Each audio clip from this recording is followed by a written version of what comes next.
सभी का स्वागत है आपके अपने चैनल पर। यहाँ हम बात करेंगे उत्तर प्रदेश का जो एक इंस्टीट्यूट मेडिकल कॉलेज है, KGMU, king George medical university, उसका बीएससी नर्सिंग का फॉर्म आ गया है।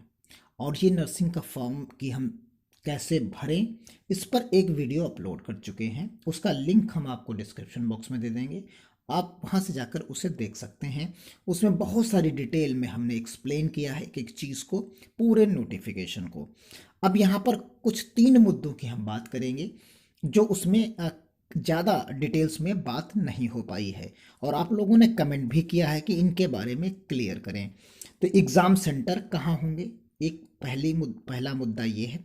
सिलेबस क्या होगा, और तीसरा मुद्दा हम बात करेंगे कोर्स फीस हॉस्टल के साथ कितनी पड़ेगी आपको। तो इन 3 मुद्दों पर हम इस वीडियो में बात करेंगे। तो आइए शुरू करते हैं आज का यह महत्वपूर्ण वीडियो। उससे पहले अगर स्वरा अनअकैडमी क्लासेस पे पहली बार आ रहे हैं तो सब्सक्राइब करना बिल्कुल ना भूलें, जिससे आपको सारी इन्फॉर्मेशन लगातार मिलती रहे। सबसे पहले फॉर्म की डिटेल्स देख लेते हैं थोड़ी सी। ये इन्फॉर्मेशन वाउचर है। इंपॉर्टेंट डेट्स देख लेते हैं। एप्लीकेशन 26 तारीख से शुरू हुआ, 11 दिसंबर तक आप भर सकते हैं। 17 तारीख दिसंबर को आपको एडमिट कार्ड मिलेंगे। एंट्रेंस एग्जाम 19 तारीख को 3 घंटे का होगा। क्लियर हो गया। अब बाकी बात करते हैं, इसी प्रोस्पेक्टस का ही हम बात कर लेते हैं। यहाँ पर देखिए कि जो इसका डेट है 19 तारीख है, आपको अभी हमने बताया। 3 घंटे का ये पेपर है। रिपोर्टिंग टाइम इसका 10 बजे है। वेन्यू देखिए कहाँ पर एग्ज़ाम होगा, तो ये यहाँ पर लिखा हुआ है कि आपका एडमिट कार्ड पर ही लिखा होगा कि कौन सा आपका सेंटर है, लेकिन सेंटर आपका लखनऊ ही रहेगा, यानी लखनऊ सिटी ही रहेगी। ज़्यादा प्रोबेबिलिटी रहेगी कि केजीएमयू ही रहे आपका सेंटर, यानी केजीएमयू ही ज़्यादा चांसेस रहेंगे कि रहे।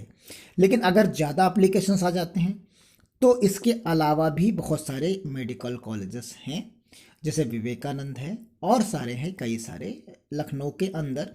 इरा है मेडिकल, आपका विवेकानंद है, और जितने भी हैं उसके आसपास के, उनमें सब में सेंटर रह सकता है, या कोई यूनिवर्सिटी रह सकती है, या कोई गवर्नमेंट का कॉलेज रह सकता है, उनमें भी सेंटर अलॉट हो सकते हैं। तो यानी कुल मिलाकर लखनऊ सिटी ही रहेगी, यानी लखनऊ सिटी के अंदर ही एग्ज़ाम रहेगा।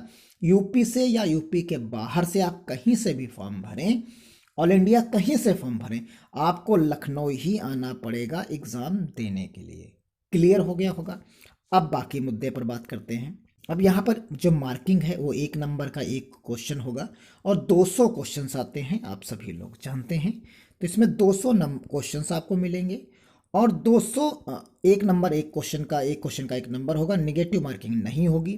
तो इस प्रकार 200 जो है नंबर का ही पेपर होगा। तो क्लियर हो गया होगा। अब बात कर लेते हैं इसके सिलेबस की। तो यहाँ देखिए सिलेबस आपको दिया गया, 40-40 क्वेश्चंस हर एक सेक्शन से आएंगे, यानी पीसीबी से आपको मिलेंगे 120 क्वेश्चंस, यानी 40-40 क्वेश्चंस मिल जाएंगे।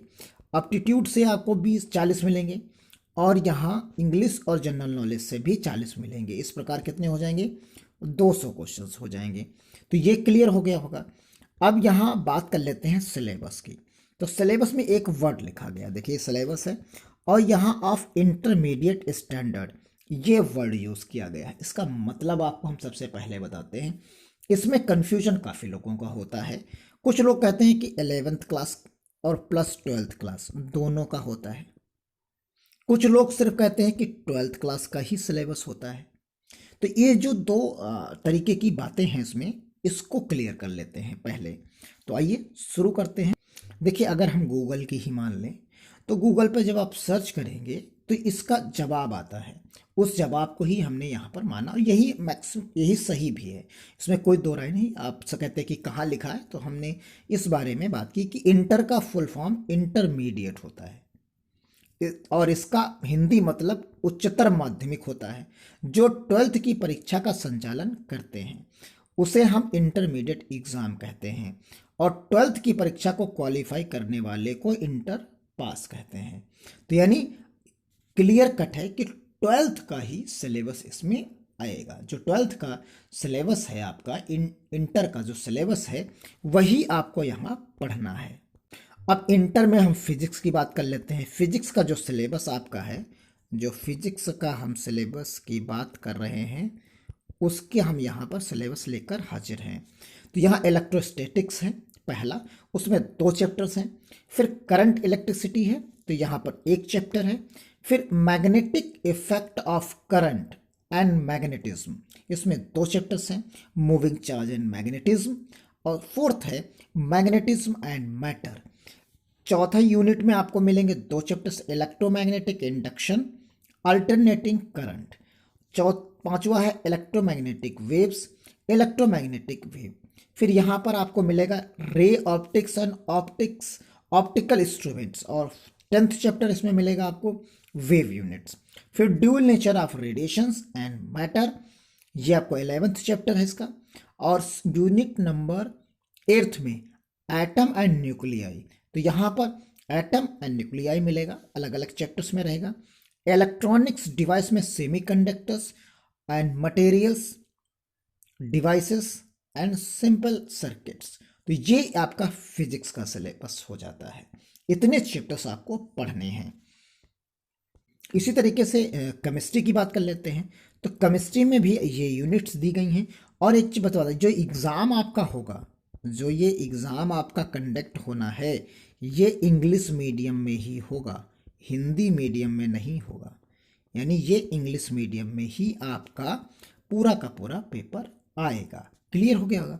तो solid state solutions, electrochemistry, chemical kinetics, surface chemistry, general principle and processes of isolation of elements, P block, D block and F block elements, coordination compound, haloalkanes and haloarenes, alcohol, phenol and ether, aldehydes, ketone and carboxylic acids, amine, biomolecules, polymer, chemistry in everyday life. Total जो है आपके 16 units यहाँ पर मिलेंगी। तो ये आपकी chemistry का हो गया। अब यहाँ बात कर लेते हैं बायोलॉजी का। तो reproductions, genetic and evolutions, biology in human welfare, biotechnology, ecology, फिर उसके बाद ये सारे चैप्टर्स 4 यूनिट्स आपको यहाँ पर मिल जाते हैं। तो ये पूरे के पूरे आपके चैप्टर्स रहे। यही आपका पीसीबी का सिलेबस है। इंग्लिश में ग्रामर का थोड़ा सा पोर्शन रहेगा, पैसेज रहेंगे। तो ये हो गया। जनरल नॉलेज में आप सभी लोग जानते हैं, हिस्ट्री ज्योग्राफी का सभी का छोटा छोटा सा पोर्शंस और करंट अफेयर्स। तो 20 क्वेश्चंस उसमें इंग्लिश के रहेंगे, 20 क्वेश्चंस आपके करंट अफेयर्स के, और जीएस जनरल नॉलेज कहा गया है उसमें, तो सभी मिक्सअप कर दिया जाएगा। नर्सिंग एप्टीट्यूड रहेगा। तो नर्सिंग एप्टीट्यूड में कि मैथड, वे ऑफ मैथड जो है उसके, कि आप कैसे पेशेंट से पेश आते हैं, कैसे डॉक्टर्स के थ्रू ट्रीट होता है पेशेंट्स का बिहेवियर को कैसे हैंडल करेंगे, इन्हीं मुद्दों पर सवाल वहाँ पूछे जाते हैं। तो इसके लिए कोई अलग से कोई सिलेबस या कोई नहीं पैटर्न होता है। जो जनरल वे में एक नर्स को क्या करना होता है, उसी पर बेस्ड ये क्वेश्चंस बनाए जाते हैं। कि आपका जैसे थर्मामीटर के बुखार का, फीवर का कितना टेम्परेचर है, उसको कैसे हैंडल करते हैं, कैसे कोई चीज़ का इस्तेमाल करते हैं, इन सभी मुद्दों पर वहाँ पर बात होती है। तो ये चीज़ें हो गई यहाँ पर। अब यहाँ हम फीस बात कर लेते हैं कि जीएमयू की फ़ीस लास्ट में। इनरोलमेंट फ़ीस 1000 रुपये, एडमिशन फ़ीस 2000 रुपये, और यहाँ एप्लीकेशन फ़ीस 100 रुपये, ट्यूशन फ़ीस 12000 रुपये, मार्कशीट फ़ीस 1000 रुपये, अदर फीस 4000 रुपये, डेवलपमेंट फ़ीस 2000 रुपये, एग्जामिनेशन फ़ीस 6000 रुपये, फॉर्म फीस 500 रुपये, कॉशन मनी जो रिफंडेबल है वो 10,000 रुपये, स्पोर्ट्स 100 रुपये, कंप्यूटर फीस 500 रुपये, DSW 1000 रुपये, लाइब्रेरी फ़ीस 2000 रुपये, को curricular activities 1000 rupees, hostel and single seated 3600 रुपये, डबल सीटेड 2400 रुपये, इलेक्ट्रिसिटी 3500 रुपये, डबल सीटेड का 2500, टोटल फीस 48,100 रुपये। तो ये चीज़ें हो गई। जहाँ एक साथ आप देख सकते हैं विद हॉस्टल विदाउट हॉस्टल की बात करते हैं। तो यहाँ पर ये विद हॉस्टल 48,100 रुपये, विदाउट जो है 43,200 रुपये। ये जनरल कैटेगरी के लिए। अब बाकी OBC SC ST के लिए अलग। तो ये इसकी जो है BSc नर्सिंग की KGMU की फ़ीस है। तो ये भी आप चीज़ें समझ गए होंगे कि कब क्या है, पूरा पैटर्न यहाँ पर आप चीज़ों को आसानी से समझ गए होंगे। तो उम्मीद करते हैं कि जितने डाउट्स बन रहे होंगे वो सब क्लियर हो गए होंगे। अब बात करेंगे अगर आपके कोई क्वेश्चंस और क्वेरी होती है तो उस पर। मिलते हैं अगली अपडेट के साथ, तब तक के लिए धन्यवाद। जय हिंद, जय भारत।